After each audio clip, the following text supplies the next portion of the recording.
Hello আমার দুষ্টু প্রিয় মিষ্টি বন্ধুরা। বন্ধুরা তোমরা সকলে কেমন আছো? আশা করি তোমরা সকলে অনেক অনেক ভালো আছো। বন্ধুরা তোমাদের জন্য নতুন একটি গল্প নিয়ে চলে আসলাম। বন্ধুরা গল্পটি শেষ পর্যন্ত দেখলে আপনাদের দাঁড়িয়ে যাবে, আপনারা হাতের কাজ করতে বাধ্য হবেন। চলুন বন্ধুরা কথা না বাড়িয়ে গল্পটি শুরু করি। আমার সন্টু মন্টু সো না বাচ্চাদের মা বানানোর জন্যে হলেও তোমাকে কাছে চাই। তাড়াতাড়ি চলে আসো লাভবার্ড, আর কতদিন এভাবে পালিয়ে বেড়াবে আমার থেকে? ফোনের স্ক্রিনে আননোন নাম্বার থেকে আসা মেসেজটার দিকে তাকিয়ে আছে শুভহা। বুঝতে পারছে না মেসেজটা দিল কে, তবে আপাতত এসব নিয়ে মাথা ঘামাবে না। অনেকক্ষণ হলো এয়ারপোর্টে কারোর জন্য অপেক্ষা করছে শুভহা। বারবার হাতে থাকা ঘড়িটার দিকে তাকিয়ে দেখছে। চোখে রোদ চশমা, পরনে কালো রঙের টপস, তার উপরে ডেনিম জ্যাকেট, গলায় ঝুলানো কালো রঙের একটা সুন্দর স্কার্ফ। তার এই সাদামাটা সাজে অসম্ভব সুন্দর লাগছে তাকে। শুভহা সবসময় এভাবেই থাকে, যদিও তার বাড়িতে কারোরই এসব পছন্দ নয়। নিজের চলাফেরার জন্য সবসময় কথা শুনতে হয়েছে বাবার কাছ থেকে। এই 2 বছর থেকেছে নিজের মতো, যখন যা ইচ্ছে হয়েছে তাই করেছে। আশেপাশের লোকজন তাকিয়ে আছে তার দিকে। শুভহা বুঝল না সবার এমন তাকানোর মানে। সবার দিকে একবার তাকিয়ে মুখে হাসি টেনে চলে গেছে। অন্যদিকে এত মানুষজনের মধ্যে থাকতে বরাবরই অস্বস্তি হয় তার। এত সময় ধরে ব্যাগপত্র হাতে নিয়ে দাঁড়িয়ে থাকতে বিরক্ত লাগছে খুব। মনে মনে বকাবকি করছে ভাইকে। কিয়ানের আজকে নিতে আসার কথা ছিল শুভহাকে। শুভহার পুরো নাম হচ্ছে জাহারা মেহরিন শুভহা। আজকে থেকে 2 বছর আগে নিজের বিয়ে আটকাতে পরিবারের সবার সাথে এক প্রকার ঝামেলা করেই চলে গিয়েছিল আমেরিকাতে। যাওয়ার কথা ছিল আগে থেকেই, মাঝখান থেকে এসে বিয়ে নামক সমস্যা আটকে দিল তার বাহিরে যাওয়া। এই সমস্যা থেকে বাঁচার জন্যই একমাত্র ক্রাইম পার্টনার অর্থাৎ চাচাতো ভাই কিয়ানের সাহায্যে মা চাচা সবাইকে বুঝিয়ে পাড়ি জমিয়েছিল আমেরিকায়। বাবার সাথে শুভহার সম্পর্কটা ভালো হয়নি এখনও। মেয়েকে ভালোবাসলেও এই আবদারে সায় দেননি শুভহার বাবা, সেই জন্যই মেয়ের সাথে এখন তেমন কথা বলেন না, প্রতি মাসে টাকা পাঠিয়ে দিতে নিয়ম করে। আজকে ঠিক 2 বছর পরে শুভহা পা রেখেছে তার পরিচিত দেশের মাটিতে। ফোন থেকে নজর সরিয়ে আশেপাশে তাকিয়ে দেখছিল শুভহা। ভাবল আর অপেক্ষা করবে না, নিজেই চলে যাবে এবার। হাঁটতে শুরু করবে তখনই কেউ তার দুহাতে শুভহার চোখ ধরে নিয়েছে। বুঝতে বাকি নেই এটা তার ভাই কিয়ান। কিয়ানের হাত ধরে বলছে শুভহা, ছাড়ো তো ভাইয়া, ঢং করতে হবে না এখন আর। কিয়ান শুভহার চোখ ছেড়ে তাড়াতাড়ি করে সামনে এসে দাঁড়িয়েছে। বলতে পারলি এভাবে? ভুলে যাস না শুভহা, আমি তোর 6 মাসের বড় ভাইকে সম্মান দিয়ে কথা বলতে হয়।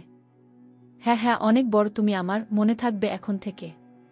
এবার যাই চলো, গরমে আমার অবস্থা খারাপ। কিয়ান তাড়াতাড়ি করে গাড়ির কাছে গিয়েছে। শুভহার হাতে থাকা ট্রলি ব্যাগটি নিয়ে তুলেছে গাড়িতে। হাত দিয়ে দেখিয়ে বলছে শুভহাকে, আমার গাড়িতে উঠে গাড়িটাকে ধন্য করুন রানী ভিক্টোরিয়া গে। ভাইয়ের কথা শুনে হাসে শুভহা। এটা নতুন নয় কিয়ান যে তাকে কত নামে ডাকে হিসেব নেই। শুভহাকে নিয়ে কিয়ান একটা দামি হোটেলে এসে উঠেছে। আজকে শুভহা থাকবে এখানেই, কালকে আবার কিয়ান এসে নিয়ে যাবে তাকে। শুভহারও বাড়ি ফিরতে ভালো লাগছে না, বাড়িতে গেলেই বিয়ের জন্য চাপ দিবে বাবা মা সবাই মিলে তাকে। শুভহা বুঝে পায় না বাড়িতে তার বড় ভাই বড় বোন রেখে সবাই মিলে তাকেই বিয়ে দিতে চায় কেন। কিয়ান শুভহাকে দাঁড় করিয়ে রেখে অন্যদিকে গিয়েছে ফোনে কথা বলতে। হোটেলের কর্মচারী ছেলেটা ব্যাগপত্র সব নিয়ে রুমে রেখে এসেছে। ফোনের দিকেই নজর ছিল শুভহার, তাই খেয়াল না করে নিজের রুমের পাশের রুমটাতে গিয়ে ঢুকেছে সে। হাতে থাকা ব্যাগটা বিছানায় রেখেছে। গরমে নাজেহাল অবস্থা, ভাবল চেঞ্জ করবে। আশেপাশে তাকিয়ে কাপড় ছোপড়ের ব্যাগ খুঁজল, না পেয়ে বিছানায় রাখা ব্যাগটা থেকেই একটা টি-শার্ট বের করে নিয়েছে, আপাতত এটাই পরবে। রুমে শুভহা ছাড়া আর কেউ নেই, দরজা আটকে চেঞ্জ করে নিয়েছে। হাত মুখে পানি দেওয়ার জন্য ভাবল ওয়াশরুমে যাবে, সেদিকে তাকাতেই চোখ দুটো গোল গোল হয়ে বেরিয়ে আসার উপক্রম শুভহার। উদম শরীরে দেয়ালের সাথে পিঠ টেকিয়ে 2 হাত বুকে বাজ করে দাঁড়িয়ে আছে এক সুদর্শন যুবক। বয়স তার 29 বা 30-এর কাছাকাছি হবে। শুভহা চিনে তাকে ভালো করেই, এই মানুষটার জন্যই দেশ ছেড়েছিল সে, ফিরেই আবার এই মানুষটার সাথে দেখা হতে হলো তার। কিন্তু এটা বিষয়টা ভাবাচ্ছে না তাকে, ভাবছে এটাই শুভহা যে চেঞ্জ করল সেটা কি। দাঁড়িয়ে দাঁড়িয়ে দেখেছে এই অসভ্য লোক। ঠোঁট কামড়ে হাসছে, কিভাবে দেখে তো শুভহার এটাই মনে হচ্ছে। তার রুমে এই মানুষটা আসলো কিভাবে? ইচ্ছে করেই কি করেছে এসব? রাগ হচ্ছে খুব, ভ্রু জোড়া কুঁচকে রেগেমেগে তাকিয়ে আছে সামনে দাঁড়িয়ে থাকা শেহরাজরণ্য নামক লোকটির দিকে। অরণ্য এগিয়ে আসে শুভহার কাছে। শুভহা কিছু বলতে যাবে তখনই বলে উঠে অরণ্য, অপূর্ব লেগেছে। শুভহা ঘাবড়ে গেছে, যা ভেবেছিল তাই কি সত্যি হল। থমথম খেয়ে জিজ্ঞেস করে অরণ্যকে, কি অপূর্ব লেগেছে? আরে আরে ভয় পাচ্ছ কেন? আমার জিনিস আমি তো দেখেছি, অন্য কেউ দেখেনি গিয়ে। মানে কি দেখেছেন? অরণ্য ঠোঁট কামড়ে হাসে, শুভহার হাত ধরে একটানে নিজের কাছে নিয়ে আসে। শুভহার হাত আপনাআপনি চলে যায় অরণ্যের উন্মুক্ত বুকে। এক হাত দিয়ে শুভহার কোমর চেপে ধরে কানের কাছে গিয়ে ফিসফিস করে বলে অরণ্য, লাভবার্ড এত বড় হয়ে গেলে কবে? শুভহার ভালো লাগল না অরণ্যের আচরণ, ধাক্কা দিয়ে নিজের থেকে সরিয়ে দিতে চায় অরণ্যকে, কিন্তু শক্তপোক্ত শরীরের অরণ্যের শক্তির সাথে পেরে উঠে না শুভহা। কি ধরনের অসভ্যতাম এগুলো? অরণ্য বাঁকা হাসে ফু দিয়ে শুভহার মুখের চুলগুলো সরিয়ে দেয়। আমি তো যেতাম তোমার কাছে, নিজেই চলে আসলে যে। খুব বেশি মনে পড়ছিল আমাকে? এসেছ যখন আর যেতে দিচ্ছি না, ভালোবাসা দিয়ে ভরিয়ে দিব তোমাকে লাভবার্ড। ঠাট্টার স্বরে বলে শুভহা।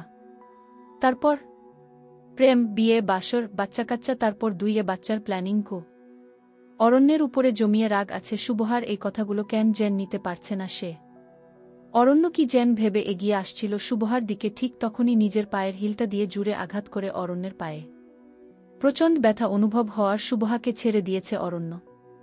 এবার আর ভালোভাবে কথা বলেনি শুভহার, আগে পাশে থাকা কাচের গ্লাসটা ছুঁড়ে ফেলেছে অরণ্যের দিকে। অরণ্য সেটা লুফে নিয়েছে। বিয়ের আগেই আমাকে মেরে বিধবা হওয়ার শখ জেগেছে তোমার? ডক্টর শেহরাজ অরণ্য অসভ্য, সাথে চরিত্রহীনও জানা ছিল না তো আমার এটা গু? অরণ্য চোখ তুলে তাকায় শুভহার দিকে, এই মেয়ের মুখ থেকে এই কথা নতুন শুনছে না সে।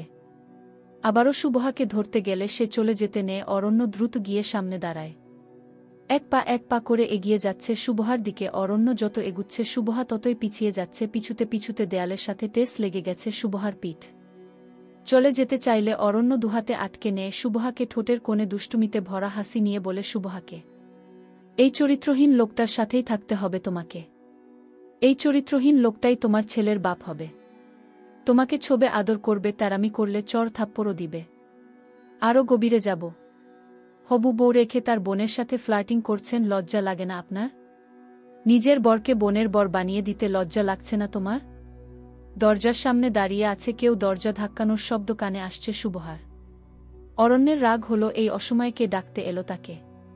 চোখে মুখে বিরক্তি নিয়ে দরজার দিকে তাকিয়ে বলছে, কোন শালারে? দরজা খুল অরণ্য।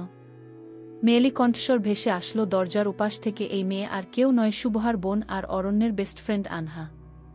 অরণ্য গিয়ে একটা শার্ট হাতে তুলে নিয়ে পড়তে পড়তে শুভহার দিকে একটা ফ্লাই কিস ছুড়ে দিয়ে বলছে, ভয় নেই লাভবার্ড, আমার এই দেহ, এই মন, সব কিছুই তোমার, আর কাউকে দেখাবো না গে। শুভহা মুখটাকে অন্যদিকে ঘুরিয়ে নিয়ে বলছে, দেখার জন্য বসে আছি আমি। বিড়বিড় করে বললেও শুভহার কথা শুনে নিয়েছে অরণ্য। অরণ্য ঠোঁট কামড়ে হাসে শুভহার কাছে গিয়ে তার দিকে কিছুটা ঝুঁকে বলে, বসেই তো আছো, না হলে দেশে ফিরে সোজা আমার বেডরুম পর্যন্ত চলে আসতে। তোমার বোন ডিস্টার্ব করলো তাই, নইলে 1000টা চুমু দিয়ে ভরিয়ে দিতাম এত সময়ে। তাড়াতাড়ি কাজ সারলেই না তাড়াতাড়ি আমার সন্টু মন্টু সোনারা ডাউনলোড হবে গো। অরণ্যের কথা সহ্য হচ্ছে না শুভহার, ইচ্ছে করছে কষে একটা থাপ্পড় মারতে গালে। দাঁত কটমট করে দাঁড়িয়ে আছে, কোনো কথা না বলে, ভিতরে ভিতরে রাগে শেষ হয়ে যাচ্ছে সে। যার জন্য দেশ ছাড়ল, একসময় দেশে ফিরে সবার আগে তার সাথেই দেখা হলো শুভহার। অন্তরালের প্রণয়িনী।